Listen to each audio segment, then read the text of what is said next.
राजघरानों में दासों के लिए रखा जाने वाला विभाग कौन सा था? जो राजघराने होते थे उसमें दास जो रहते थे उनके लिए अलग से एक विभाग होता था, उसका नाम आपको बताना है। पड़दायत, राजलोक, खवासन या पासवान? तो पासवान तो इसका आंसर नहीं होगा, क्योंकि दास का सीधा सा संबंध आप पासवान से लगाते हैं, लेकिन पासवान इसका आंसर नहीं होगा। और पड़दायत भी इसका आंसर नहीं होगा। राजघरानों में दासों के लिए रखा जाने वाला विभाग कौन सा था? खवासन भी नहीं होगा। राजलोक होगा ऑप्शन सेकंड इसका करेक्ट आंसर। राजस्थान में 1832 ईस्वी में दास प्रथा पर सर्वप्रथम कौन से क्षेत्र में रोक लगी थी? 1832 ईस्वी में राजस्थान में दास प्रथा पर रोक लगी थी।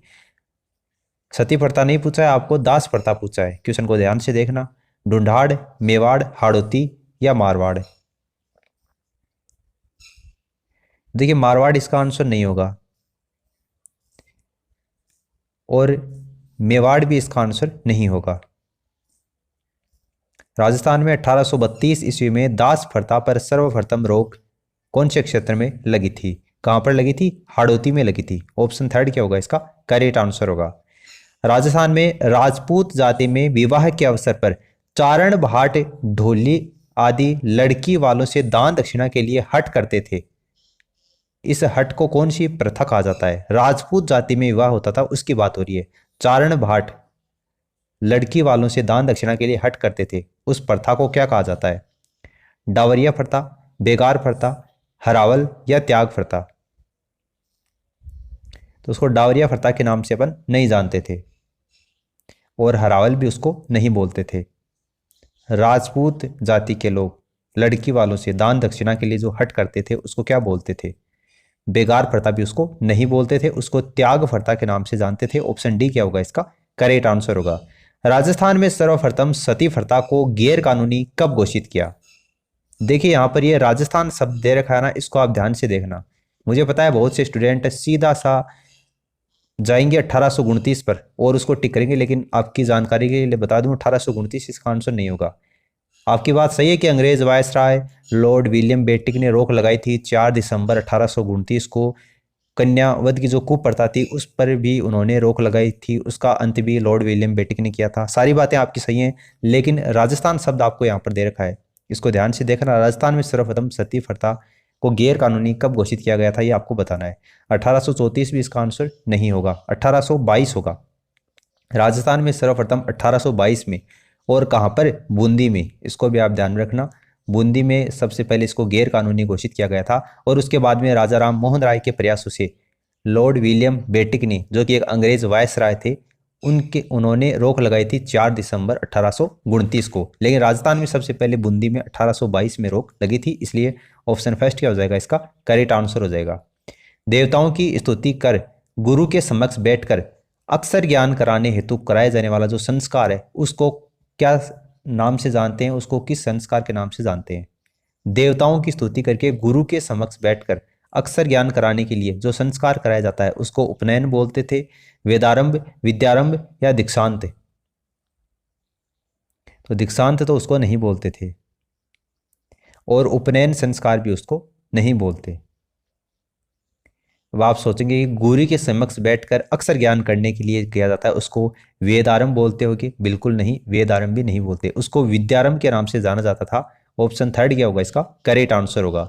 वर के वधु पक्ष के घर पहुंचने पर वधु के पिता अपने संबंधियों के साथ में वर का स्वागत करता है, ये किस नाम से जाना जाता है इसको? वर के वधु पक्ष के घर, अरे लड़का जब बारात लेकर जाता है ना लड़की के घर पर, तो लड़की का जो पिता होता है वो अपने संबंधियों के साथ में लड़के का स्वागत करता है, इसको क्या बोलते हैं?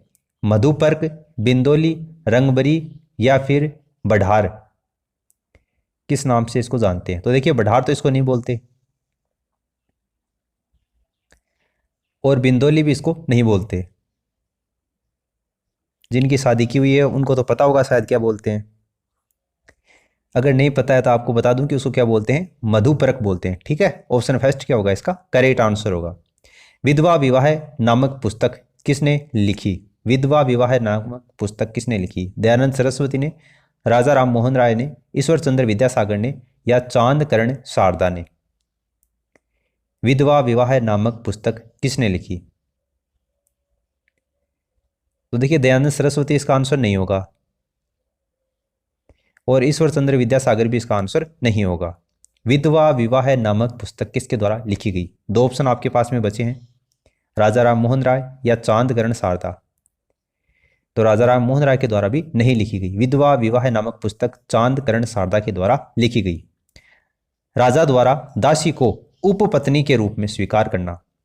अरे जब रानी आती थी तो उसके साथ में दासियां भी आती थी भेंट स्वरूप, तो राजा उन दासियों को उपपत्नी के रूप में स्वीकार करता था। ठीक है, जिस तरीके से पौधा होता है उसकी मेन शाखा होती है, उसके बाद में उपशाखाएं होती है ना, उसी तरीके से रानी के बाद में जो दासियां होती थी उनको उपपत्नी के रूप में एक राजा स्वीकार करता था, एक शासक। तो उसको क्या बोला जाता था? पासवान, पड़दायत, खवासन या राजलोक? तो उसको राजलोक नहीं बोलते थे,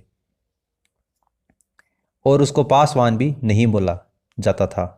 मुझे पता है आप में से बहुत से सोचते होंगे इसको पासवान बोलते थे, लेकिन पासवान उसको नहीं बोलते थे।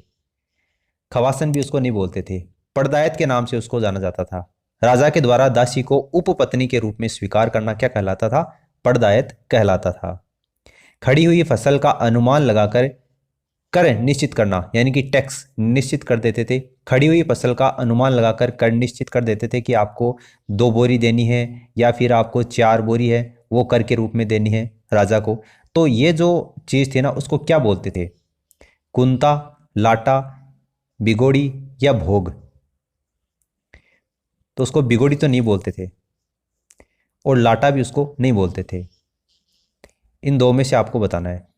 खड़ी हुई फसल का अनुमान लगाकर कर निश्चित करना, यानी टैक्स निश्चित करना, लगान निश्चित करना, उसको क्या बोलते थे?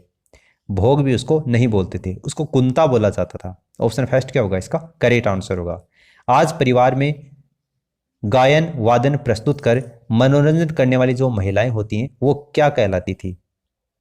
परिवार में गायन वादन प्रस्तुत करके मनोरंजन करने वाली महिलाएं क्या कहलाती थी? भंडारण, गायन, नाजर या पूर्वीय?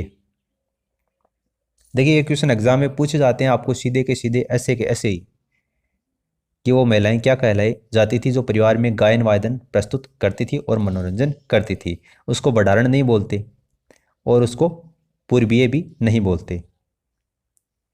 उन महिलाओं को किस नाम से जाना जाता था? गायन के नाम से जाना जाता था। ऑप्शन सेकंड क्या होगा इसका करेक्ट आंसर होगा। सामान को प्राप्त वह सम्मान जिसमें महाराणा सामंत के अभिवादन को स्वीकार करते हुए अपने हाथ सामंत के कंधों पर रखता था, ये क्या कहलाता था? यानी सामान को प्राप्त वह सम्मान जिसमें महाराणा सामंत के अभिवादन को स्वीकार करते हुए अपने हाथ सामंत के कंधों पर रखता था, उसको किस नाम से जानते थे? मिसल, बाह्य पसाव, कुरब या ताजीम? तो उसको कुरब नहीं बोलते थे और ताजीम भी उसको नहीं बोलते थे। दो ही ऑप्शन आपके पास में बचे हैं। उसको क्या बोला जाता था? बाह्य पसाव बोला जाता था। ऑप्शन सेकंड क्या होगा इसका करेक्ट आंसर होगा। अंगरखी के ऊपर पहने जाने वाला वस्त्र क्या है? अंगरखी के ऊपर पहने जाने वाला वस्त्र को क्या बोलते हैं? धोती, पजामा, चोगा या अचकन? चुग्गा या चोगा एक ही बात है, या अचकन? तो देखिए अचकन तो उसको नहीं बोलते। अंगरखी के ऊपर पहने जाने वाले वस्त्र को क्या बोलते हैं?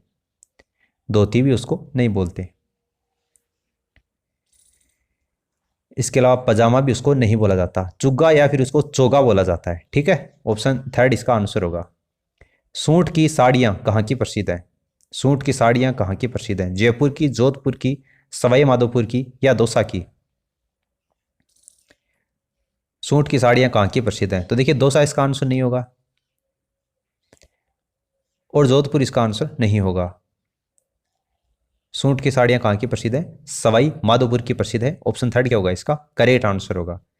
तारा भात की ओढ़नी किस जाति की महिलाओं में लोकप्रिय है? तारा भात की ओढ़नी कौन सी जाति की महिलाओं में लोकप्रिय है? भील, मीणा, सांसी, आदिवासी? तो देखिए भील इसका आंसर नहीं होगा और मीणा भी इसका आंसर नहीं होगा। तारा भात की ओढ़नी कौन सी जाति की महिलाओं में लोकप्रिय है, प्रचलित है? सांसी या आदिवासी? तो सांसी में भी प्रचलित नहीं है, ये ज़्यादा प्रचलित किस में है? आदिवासियों में ज़्यादा प्रचलित है, आदिवासी। ऑप्शन डी इसका आंसर होगा। निम्न में से कान का आभूषण नहीं है, कान का आभूषण कौन सा नहीं है वो आपको बताना है।